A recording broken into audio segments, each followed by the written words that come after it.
Good morning, ladies and gents. Welcome to the video. So this video is my recap of my Puerto Vallarta, Mexico trip.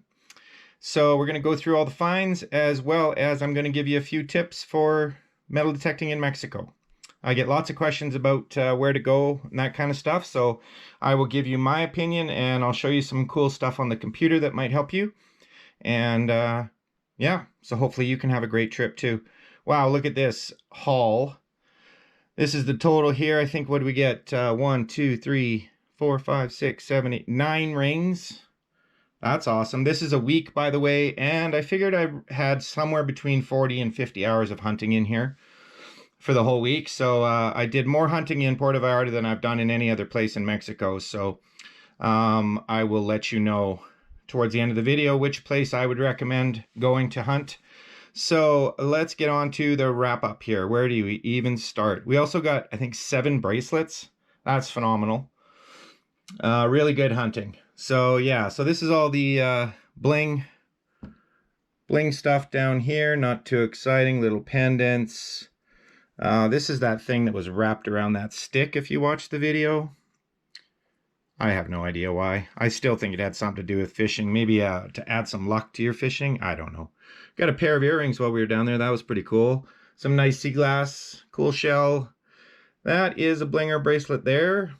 Down here, that's obviously a blinger, that red one. That one I was hoping for silver, the big dog there, but no go on that one. And this one here was the hair clip that is marked Mexico silver. I think that's what it says, Mexico sterling, I think it says. It rang up really weird, like a big flat piece of silver like that you would think would be a screaming high tone.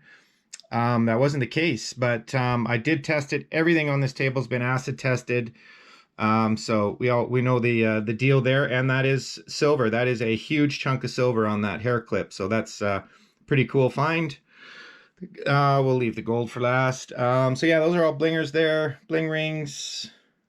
This is the wedding set here that broke my heart. I thought for sure. This was the first find. I think we had a pull tab and a penny before this. And sorry, I'm getting too close. Yeah, that's a heartbreaker. That is blingers. And somebody in the comments mentioned that a lot of people use bling rings when they travel, so that they can still wear their wedding set without losing it. That makes total sense to me. Good comment. There's another heartbreaker there. That one is stainless steel. And so these 2 rings here up here are silver. I don't know if you saw the video. This one was just as black as could be. It's got a pretty little opal in there, mark 925, and cleaned up quite nice. To clean my silver, I use a tinfoil cup, and then you add the jewelry, baking soda, and boiling hot water. Sometimes you have to do it 2 or 3 times, but it is a very gentle way to clean silver. And it's worked for everything I've found. I found some pretty black silver. This one's really pretty. I'll kind of hold it up to the light here. It's got some green stones in there, but they're kind of like translucent or whatever. Really pretty silver ring. And 2 silver bracelets. This one's really cool. Somebody mentioned that might be Tiffany. I don't see a Tiffany mark on there, but it is definitely silver. This one is a beautiful bracelet. I'm going to fix this one. It just needs a new latch. All these different stones and stuff on here. That was a great find. That was found in a rock pile in Bucerias. They had picked up all the rocks off the beach, I guess the best they could, and all the stuff was just right in the rock pile. So I found more in those rock piles than I did off of all the sandy beach in Bucerias. Or sorry, that was in Punta Mita. And let's get on to the good stuff. Heartbreaker again. This is such a beautiful bracelet. It's got gems all the way down there, but it is plated. 14K. That's a nice one. We got the little rose gold earring, 0.5 gram. 10K. And probably the hero of the trip, I would have to say, is this. Lots of people have said it looks like Black Hills. I don't know if Black Hills has their own maker's mark. There's lots written in this one, but there is no maker's mark that I can see. It is, I had guessed it at 20 grams of gold. It's so thick. It's huge. It turns out it is 16.95 grams. So 17 grams of 10K. Absolutely beautiful ring. And so that is the wrap up. Oh, we better talk about the coins. Now, this is a tip too. Take it or leave it. I normally hunt with no iron or with all the iron discriminated. Um, I don't like listening to the whomp whomp of the iron tones when I'm trying to hear good tones. It bugs me. And in my opinion, it does confuse some of the good tones too. So I don't like hunting with iron wide open. So with the coins, we ended up with 106. It was actually 200 all said and done. The last day I found a few pesos too. So out of 200 pesos, only 40 of them rang up in the iron. Some of the $2, some of the $5, and the $1. A lot of them ring up in the iron, but you're only talking a matter of we would have gotten all the 10 peso coins, no problem. They ring up high, and we would have got a lot of the other ones too. So we're really only talking about 40 pesos, which is like 50 cents, you know? So my opinion, you can do what you want if you hunt with iron on all the time, giver. But in my opinion, I wouldn't even worry about the small coins. The Mexican money's just not worth very much. Plus, when you do get those iron tones, you got to stop and listen to it. And maybe it's a coin, maybe it's a piece of crap. But anyway, my next trip, the first 2 trips I went, I hunted with the iron discrimination on, and that's what I will continue doing. And I won't worry about the 50 cents to $1 that I'm missing in the iron tones, and hopefully it increases the amount of good tones that I can spend my time digging. So that's my tip on that one, and we'll just get to some more tips in a sec here. One of my first tips, just before we get to the computer part, is what's better to hunt: the big public beaches in the towns, or the resorts, or the beach in front of the resorts. In my opinion, there's nothing better than the resorts. The locals are not allowed to come metal detect in the resorts, and you're really not supposed to metal detect other resorts when you're staying at a different resort. So, excuse me, I find that the resorts around the seating are the best. Most of the stuff that we found was around the resorts, or out on the beach in front of the resorts. So that's something to keep in mind if you want to. I did too. I did Bucerias, covered the entire beach of Bucerias, covered the entire beach at Punta Mita. And we did find some cool stuff, and the big gold obviously came from there. But as far as the number of targets, the resorts were 10 times better, with half, not even half, probably 10% of the trash.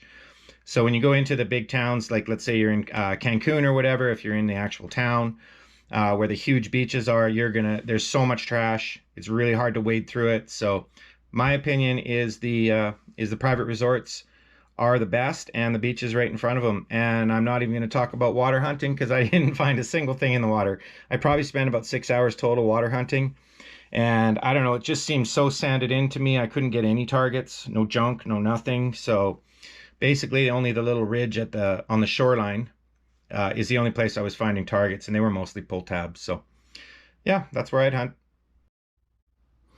Okay, ladies and gents, so I'll just show you on my computer here. This is how I pick my spots. Obviously, you might want to travel for other reasons other than metal detecting, but as far as choosing a good spot for metal detecting, this is what I do.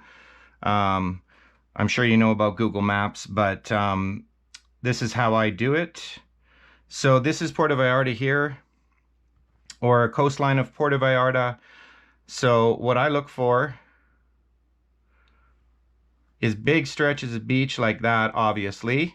Oh, I'm sorry, I got you on the head mount here. I hope you can see all this. Yeah, so you can pick your hotel here. You kind of want to avoid situations like this where you've got a whole bunch of dead space, because unless you're going to cab it, which I do, that's quite a hike, especially if you're staying further down here. But yeah, so I just, so this is Puerto Vallarta here. Now, another thing you can do is if you have a something like this little beach massage place here, you can smack that. You can go through the pictures, like look at this beach. Absolutely beautiful. And using these pictures, it could be a little bar, it could be a massage place, it could be anything like that. But they're the ones with the pictures tagged to them, so you can actually see what the chairs are made out of at each resort, because you kind of want to avoid the ones with the aluminum chairs, because they're very hard to detect around. So this trip to Puerto Vallarta, I made sure I picked a resort that also had plastic chairs, which we did find some really cool stuff under the chairs, so that worked. So something else that I do too is, so I've got this, let's say I'm staying in this spot here, I can see all of these resorts that I can hunt in front of. A lot of times a resort, especially this one here, this property actually owns, or this company, Rio, actually owns 3 of these hotels.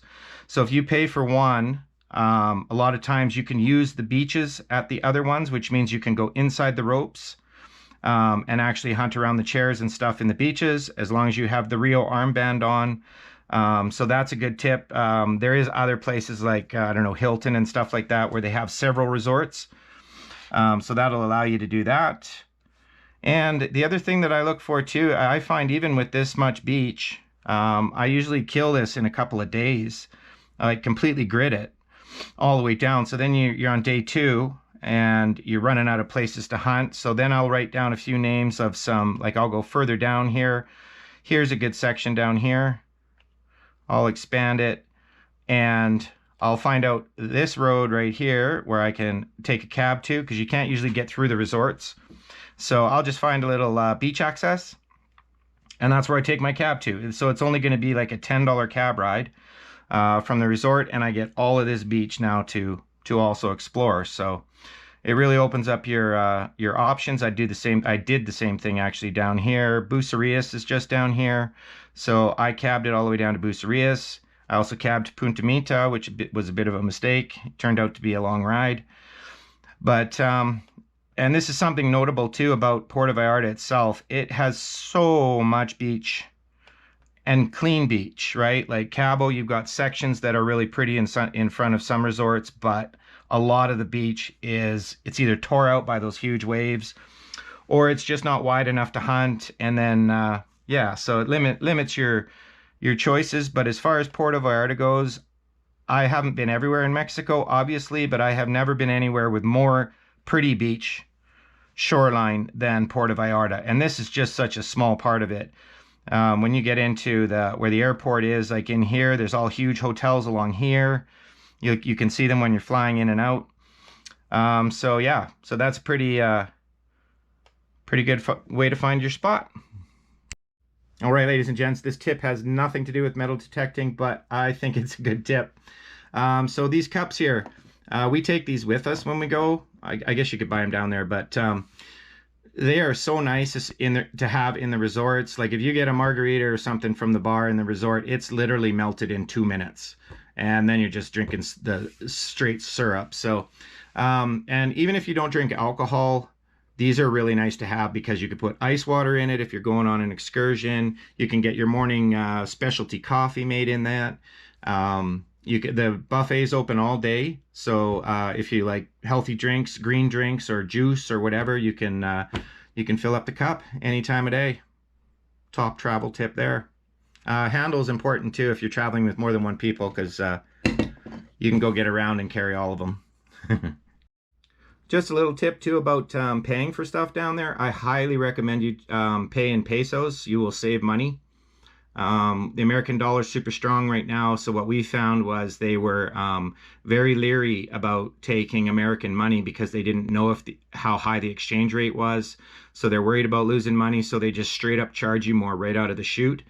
If you're paying for American, like let's say a $20 cab ride, which is 20, like if you paid for $20 American in pesos, you'd get it for 20 bucks, but if you want to pay in American, they'll charge you 25 or 30. So it's a good way to save money. You can buy pesos at the hotel, you can buy them at the airport. But I highly recommend, and you might even, when I went into Punta Mita, the cabbie didn't even know how to do the conversion to pesos or to American money. So I ended up spending way more than I should have on that cab ride. And yeah, so that's a good tip. I would always pay in pesos. Well, that is the video, ladies and gents. I do believe I missed these 3 in the wrap-up. These are all silver. This one's really cool. It's got a blue clear stone in there, real cool pendant, little earring, and a little charm. I'm pretty sure this is Tiffany, but it's all wore off.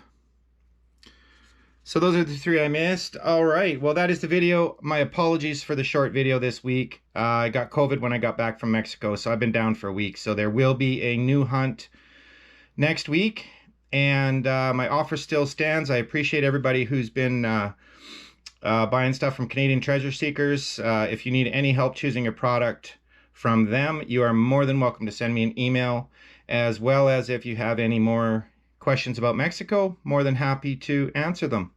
Thank you all so much for joining me. See you on the next one.